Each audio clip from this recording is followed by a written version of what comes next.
યુક્રેનમાં સવાલો ઉભા થયા છે। રક્ષા મંત્રી મિખાઇલો ફેદોરોવને હટાવ્યા બાદ હવે ચર્ચા છે કે શું આ બદલાવ યુક્રેનની ડ્રોન વોરફેર રણનીતિ પર અસર કરશે।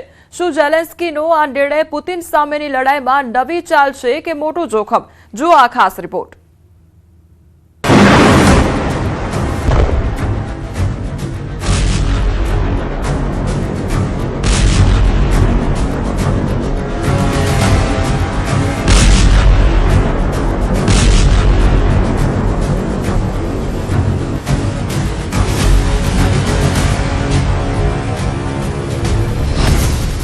रूस यूक्रेन वच्चे जहाज तोड़ युद्ध વધુ તેજ। ઓડેસા બંદર નજીક રશિયાએ યુક્રેનને ઘેર્યું। ઝેલેન્સ્કીને પુતિનનો વિસ્ફોટક જવાબ, યુક્રેનના તમામ જહાજોને નષ્ટ કરી નાખશે।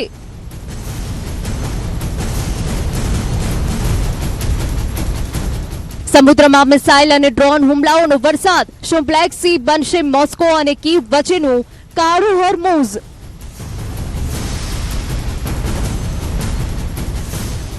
રશિયા અને યુક્રેન વચ્ચે જહાજ તોડ જંગ વધુ ઉગ્ર બન્યો છે। દાવો કરવામાં આવી રહ્યો છે કે છેલ્લા 9 દિવસમાં યુક્રેને 116 રશિયન જહાજોને નિશાન બનાવ્યા છે। કિલર ડ્રોન હુમલાઓ દ્વારા યુક્રેને અઝોવ સમુદ્રમાં રશિયા માટે પડકાર ઉભો કર્યો છે, જેના કારણે સમગ્ર વિસ્તારમાં તણાવ વધી ગયો છે। રશિયાએ હવે યુક્રેન સામે આક્રમક જવાબી કાર્યવાહી શરૂ કરી છે। યુક્રેનના સતત હુમલાઓ બાદ રશિયન સેનાએ ઓડેસા બંદર નજીક યુક્રેનના એક જહાજ પર મોટો હુમલો કર્યો હોવાનું અહેવાલોમાં જણાવાયું છે। ઓડેસા પર થયેલા રશિયન હુમલામાં 3 લોકોના મોત થયા હોવાનું પણ સામે આવ્યું છે।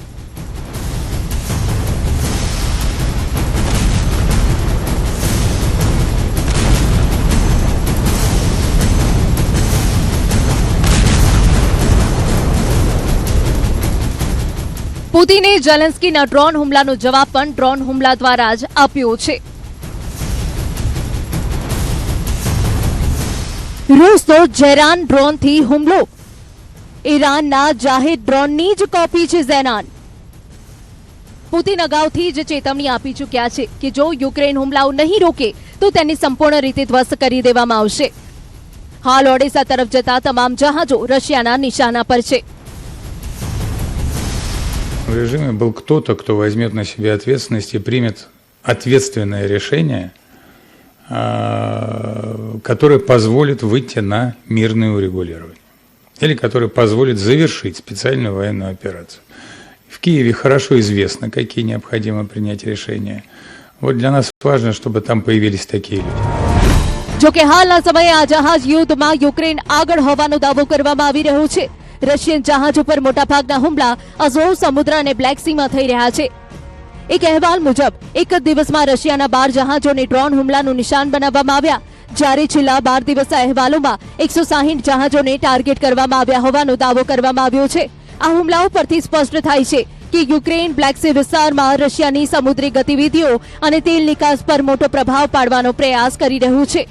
રશિયા યુક્રેન યુદ્ધમાં ઝેલેન્સ્કી ઈરાનની જેમ સમુદ્રી માર્ગોને હથિયાર તરીકે ઉપયોગ કરી રહ્યા હોવાનો દાવો કરવામાં આવી રહ્યો છે। આ હુમલાઓમાં મોટાભાગે તેલના ટેન્કરોને નિશાન બનાવવામાં આવ્યા હોવાનું કહેવાય છે। ઝેલેન્સ્કીનો હેતુ સ્પષ્ટ હોવાનું જણાવવામાં આવી રહ્યું છે। યુક્રેન ક્રાઇમિયા સુધી રશિયાની સપ્લાય લાઇનને કાપવા માંગે છે। ઝેલેન્સ્કી રશિયાની સપ્લાય ચેઇનને સંપૂર્ણ રીતે અસર પહોંચાડવાનો પ્રયાસ કરી રહ્યા છે। અઝોવ સમુદ્રમાં યુક્રેન દ્વારા કરવામાં આવેલા હુમલાઓ બાદ આ વિસ્તારને રશિયા વિરુદ્ધ ઝેલેન્સ્કીના કાળા હોર્મુઝ તરીકે પણ વર્ણવવામાં આવી રહ્યો છે। એટલે કે સમુદ્રમાં રશિયા અને યુક્રેન એકબીજાને ભારે નુકસાન પહોંચાડવાના પ્રયાસમાં લાગી ગયા છે। અને આ લડાઈ માત્ર એક જ વિસ્તારમાં સીમિત નથી, પરંતુ અનેક સમુદ્રી વિસ્તારોમાં હુમલા અને જવાબી હુમલાઓ થઈ રહ્યા છે। સમુદ્રમાં ક્યાં ક્યાં ચાલી રહ્યું છે રૂસ યુક્રેનનું યુદ્ધ? દુનિયાની હવે આના પર નજર છે। રશિયા યુક્રેન યુદ્ધમાં બ્લેક સી, અઝોવ સમુદ્ર અને કર્ચ સ્ટ્રેટ આ 3 મુખ્ય સમુદ્રી મોરચા બન્યા છે, જ્યાં પાણીમાં યુદ્ધની આગ ભભૂકી રહી છે અને જહાજ ઉપર સતત હુમલાઓ થઈ રહ્યા છે। ખાસ કરીને યુક્રેનના ઓડેસા, યુક્રેનના કોર્નોમોસ્ક, ક્રાઇમિયાના સેવાસ્તોપોલ, રશિયાના નોવોરોસિસ્ક અને રશિયાના કંટ્રોલમાં રહેલા મારિયુપોલ જેવા વિસ્તારોમાં હુમલાઓના અહેવાલો સામે આવ્યા છે। સમુદ્રી વિસ્તારોમાં ડ્રોન અને મિસાઇલ હુમલાઓના કારણે તણાવ વધી ગયો છે અને અનેક સ્થળોએ યુદ્ધની અસર સ્પષ્ટ જોવા મળી રહી છે। હવે સવાલ એ છે કે આ વિસ્તારોમાં રશિયા અને યુક્રેન વચ્ચે ટક્કર કેમ થઈ રહી છે? શા માટે સમુદ્રની લહેરો હવે બારૂદી જ્વાળાઓમાં બદલાતી જઈ રહી છે? ખાસ કરીને અઝોવ સમુદ્રમાં કેમ થઈ રહ્યા છે હુમલા? તો જણાવી દઈએ કે અઝોવ સમુદ્ર રશિયા માટે ખૂબ જ મહત્વપૂર્ણ છે. આ માર્ગ દ્વારા તેલ, ઘઉં અને અન્ય માલસામાનની નિકાસ કરવામાં આવે છે. આ વિસ્તારમાં રશિયાના તેલ વહન કરતા જહાજો અને માલવાહક જહાજોને યુક્રેન દ્વારા નિશાન બનાવવામાં આવ્યા હોવાના અહેવાલો છે, જેના કારણે રશિયાને આ વિસ્તારમાં સમુદ્રી અવરજવર પર નિયંત્રણ લાવવું પડ્યું છે. બીજું સ્થળ કેર્ચ સ્ટ્રેટ. કેર્ચ સ્ટ્રેટ અઝોવ સમુદ્ર અને બ્લેક સી વચ્ચેનો મહત્વપૂર્ણ અને સાંકડો દરિયાઈ માર્ગ છે. અહીં રશિયન યુદ્ધ જહાજો અને ટેન્કરોને નિશાન બનાવવામાં આવી રહ્યા હોવાના અહેવાલો છે. યુક્રેનના લાંબા અંતરના મિસાઇલ અને ડ્રોન હુમલાઓના કારણે રશિયાએ પોતાની બ્લેક સી ફ્લીટને વધુ સુરક્ષિત વિસ્તારોમાં ખસેડવી પડી હોવાનો દાવો કરવામાં આવ્યો છે. રશિયન યુક્રેનના યુદ્ધમાં ત્રીજું સ્થળ છે જે યુદ્ધના આગના ગોળાઓમાં ફેરવાઈ ગયું છે, અને તે છે ઓડેસા કિનારો. ઓડેસા બ્લેક સીમાં આવેલું યુક્રેનનું મહત્વપૂર્ણ તટીય શહેર છે. ઓડેસા નજીક યુક્રેન દ્વારા રશિયન જહાજોને નિશાન બનાવવાના અહેવાલો સામે આવ્યા છે.